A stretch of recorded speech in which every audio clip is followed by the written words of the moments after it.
저는 사회적 기업가는 아닌데요. 사실 적정 기술을 하다 보니까 사회적 기업이 굉장히 적정 기술하고 같이 가야 되는 것은 올해 들어서 또 이 적정 기술에 대한 얘기들이 많이 있고, 그다음에 이 적정 기술을 하려면 사회적 기업에 대한 얘기도 민간 정부에서 많이 있는 것 같아요. 그래서 사실 10분 발표가 제가 전에 체인지온에서 5분 발표한 이유는 가장 짧은데 이제 우리가 또 뒤에 Q&A를 할 수 있으니까 오늘에서 발표는 소개는 해주셨고요. 제가 왜 적정 기술에 대해서 관심을 갖게 됐는지 말씀을 앞에서 드리고, 그 다음에 한 2년에 걸쳐서 제가 캄보디아에서 진행했던 프로젝트가 있는데 그것에 대해서 아주 간략하게 소개를 드리려고. 저는 원래 전공이 화학공학이고요. 그 다음에 계속 공부를 했고, 그 다음에 연구를 했어요. 그래서 지금 한밭대학교는 대전에 있는데 거기 2000년부터 이제 교수를 했습니다. 그래서 그냥 평범한 엔지니어로서 살았었는데 한 가지 좀 굉장히 평온한 장소에서도 약간의 좀 아쉬운 점이 있었어요.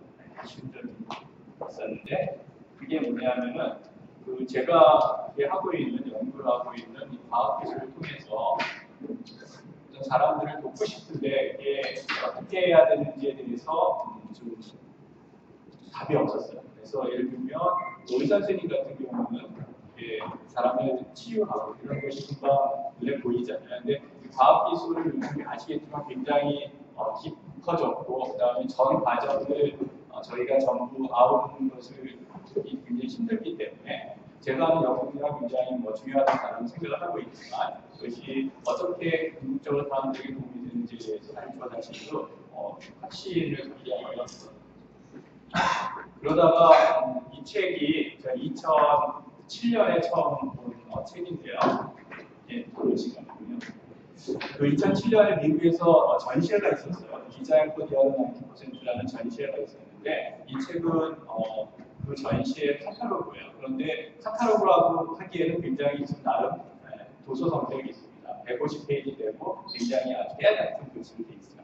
이 책을 제가 우연히 보게 됐는데 왜 이게 디자인 포 디아드 90% 우리나라에서 저희가 이제 스웨덴 90%를 위한 디자인이라는 걸 했는데 왜 그렇게 되냐면은 디자이너나 엔지니어들이 대부분의 시간을 10% 미만의 그런 구매력이 있는 그런 사람들을 위해서 쓰고 나머지 10% 정도를 그 밖에 90%를 위해 쓴다는 거죠. 그래서 이런 의미에서 미국에서 디자인 포 디아드 90%를 이름을 붙였었습니다. 제가 그 책을 보고 이제 두 가지를 놀랬었는데 하나는 이런 사실들을 제가 2007년에 이 책을 읽기 전까지만 하더라도 제가 공부한 미국이나 유럽이나 일본 이런 선진국만 주로 출장을 갔었고 대신에 개발도상국을 가본 적도 없었어요. 그래서 TV나 매체를 방송 매체를 통해서 이런 사실들을 간접적으로 알고 있었지만 다시금 확인하면서 굉장히 충격적이었죠. 우리 주위에 굉장히 어려운 속에서 살고 있는 사람들이 생각보다 많구나 하는 생각을 했고요. 근데 또 하나는 굉장히 깊은 것이었는데 잘 아실 거예요. 이건 이제 머니메이커 펌프라고 해가지고 발로 족동식 펌프라고 하죠. 발을 사용해서 물을 끌어올릴 수 있는 동사진인데 사용하는 것이고 이것도 굉장히 유명한 이제 라이프 스트로라고 해가지고 생명의 라이프 휴대용 정수기 그리고 큐드럽이라고 해가지고 이제 물을 나르는 장치. 그 다음에 퍼머네시라고 해서 말라리아 모기에 이제 물리지 않게 하는 모기장인데 살충 처리가 되어 있는 그런 모기장입니다.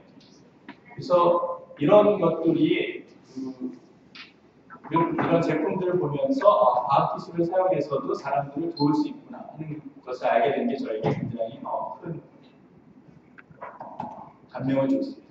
그래서 이제 2008년부터 활동을 하고 있고요. 그 다음에 2011년부터 이런 캄보디아의 적동기술 프로젝트를 하게 됐어요. 그래서 다행히 아섹이라는 곳은 아섹 중소기업 녹색혁신센터 이게 사실은 사회적 개발기관이 좀 있겠죠. 그런 단체고 지지자에는 글로벌 녹색성장연구소입니다. 그래서 거기가 그 다음에 이제 또 이 아섹은 한국에서 중소기업청의 지원을 받는 그런 기관인데요. 함께 캄보디아의 그 프로젝트를 진행했습니다.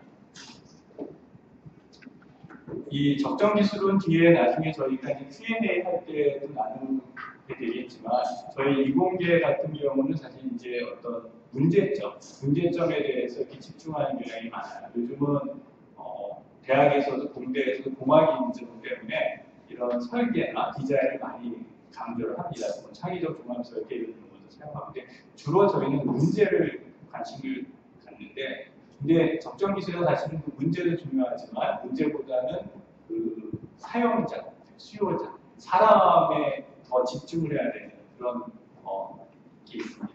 그래서 그 캄보디아에 보니까 어떤 필요들이 있었냐면 이제 시골을 가니까 이 전기가 안 들어오는 곳에서는 등유를 이제 쓰는데 그게 굉장히 환경에도 안 좋고 그러니까 폐에도 질환이 그렇죠. 이런 등유 등을 대신할 전등에 대한 그런 필요가 있었고요.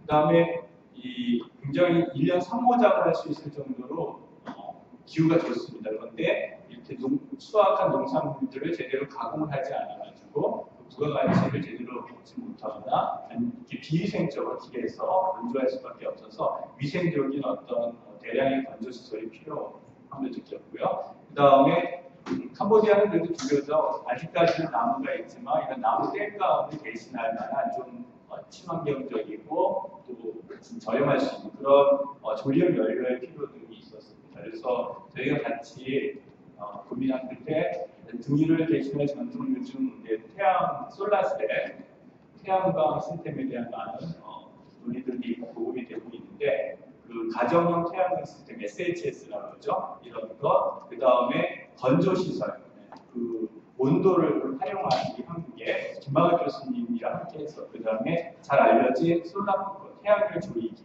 이런 것들을 포착했습니다. 그래서 언론에 보도된 건데 저희가 60개의 그 솔라 홈 시스템을 갖다 보급할 수 있는 준비가 됐고 이것은 그냥 무상 보급이 아니고 거기에 저희가 이제 뒤에 설명드리겠지만 에코솔라라는 현지인 중심의 사회적 기업을 만들어가지고 이것을 유상으로 마이크로 파이낸싱 바탕으로 해가지고 장기의 저리에 융자를 하는 그런 보급을 취하고 있습니다. 건조장도 지금 현재 4기가 시범적으로 이제 구축이 됐고요. 그래서 농산물들을 문제가 뭐냐면 건기에 그렇지만 우기 같은 경우 농작물들을 건조하더라도 금방 습기를 먹기 때문에 보관하기 굉장히 어려워요. 그래서 밤 같은 경우에는 낮에는 좀 우기 같은 태양으로 인해서 잘 건조가 되지만 그래서 이 온도력 이런 건조시설이 필요했고요. 지금 이 사업은 굉장히 좋은 평을 받아서 좀 더 확장되고 있는 상태입니다. 그다음에 태양열 조리기도 지금 현재 120대에 제작이 됐습니다. 돼 있는데 태양열 조리기 같은 경우는 아까 말씀드린 가정용 솔라홈 시스템 같은 경우는 그분들이 전기료가 굉장히 비싸고 또 전기가 빛이 필요하다는 걸 알기 때문에 구입을 하세요. 근데 이 태양열 조리기 같은 경우 굉장히 이게 캄보디아에서는 처음 들어가는 그런 제품이기 때문에 사실 아직 그 인지도 약하지만 그 가격을 전부 부담할 수 있는 그런 형편이 보이죠. 그래서 저희가 요즘 크라우드 펀딩이 많이 있잖아요. 그래서 그 펀딩이랑 크라우드 펀딩을 사용해가지고 매칭 개념으로 해서 이것을 펀드레이징을 했는데 100대를 보급할 수 있는 그런 펀드레이징이 됐어요. 그래서 이걸 저희가 그냥 저가로 또는 무상으로 이렇게 보급을 할 수도 있겠지만 그러면은 거기 현재 설립된 기업이 지속 가능할 수가 없잖아요. 이것을 제대로 된 가격을 통해서 어쨌든 수입이 들어와야지 그 다음에 또 만들 수가 있으니까. 그래서 그런 것을 고민을 할 수밖에 없었고요. 그래서 제가 원래는 공학인데 이 적정 기술을 하면서 이 비즈니스 플랜 또 보급 방안, 경영에 대해서 굉장히 중요한 것을 알게 됐으니까 결국은 이 끝까지 보급이 돼야지 지속 가능하고 그 기업도 지속 가능하게 유지가 될 수 있고 또 이 사업 자체도 유지가 될 수 있다는 걸 굉장히 알게 된 게 중요한 경험이고요. 또 하나 중요한 것은 사실은 그런 제품이나 기술을 단순하게 전달하는 거에 그쳐가지고는 안 되겠다고 생각이 든 것이 그분들의 어떤 역량이 강화될 수 있는 그런 것이 없으면은 우리가 계속 어떻게 관여하거나 도와줄 수 있는 것은 아니죠. 저희가 이런 것을 하면서 교육을 기술 이전을 다 했고요. 그래서 거기에 이사학교라고 10년간 있었던 학교가 있었기 때문에 가능했는데 나중에 이런 어떤 수료증 감사장도 해서 그분들이 어떤 노력을 인정할 수 있는 그런 방식을 취하는 것이 굉장히 중요하다고 생각이 되었습니다. 그래서 한국에서 만든 적정기술센터라는 최초로 작년 10월에 여기에 센터가 구축이 됐어요. 그래가지고 따끼오라는 지역인데 따끼오는 프놈펜에서 한 70km 정도 이렇게 남쪽으로 가는 그런 지역입니다. 따끼오 주의 주도가 있는 따끼오인데 그래서 거기서 이렇게 센터를 만들었고요. 그 다음에 코리안 타임즈를 보시면은 2년에 걸쳐서 저희 프로젝트에 대한 소개가 있습니다. 그래서 관심 있는 분들은 저거를 참조하시면 될 것 같아요. 제가 그 마지막으로 나누고 싶은 얘기는 저 위에 그 코리안 타임즈에 있는 내용인데 이건 제가 다시 한 얘기인데 결국 우리가 끝까지 이렇게 도와주거나 언제까지 계속 도와줄 수 있다는 수는 없다는 거죠. 그래서 결국 수주 전략이 중요한데 분들이 저희가 그 솔라운 시스템을 그냥 설치해 놓고 떠난다면 만약에 이것이 고장이 났거나 보수 수리해야 될 때 그런 무용증이 될 수 있는 경우가 굉장히 많은 것 같아요. 흔한 것 같아요. 그래서 그거에 대한 기술 이전이나 그 역량 강화가 굉장히 중요하다고 생각이 들고요. 현지인이 한 말인데 전에는 저는 태양열 조립이나 그 다음에 솔라움 시스템 같은 것을 전혀 몰랐습니다. 근데 지금은 그게 뭔지도 알고 그걸 만들 수도 있어요.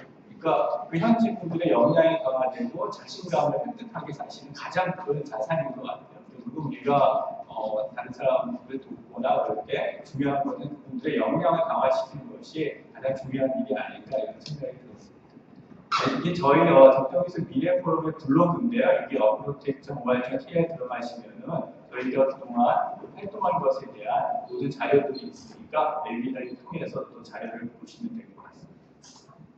이상으로 발표를 마치도록 하겠습니다.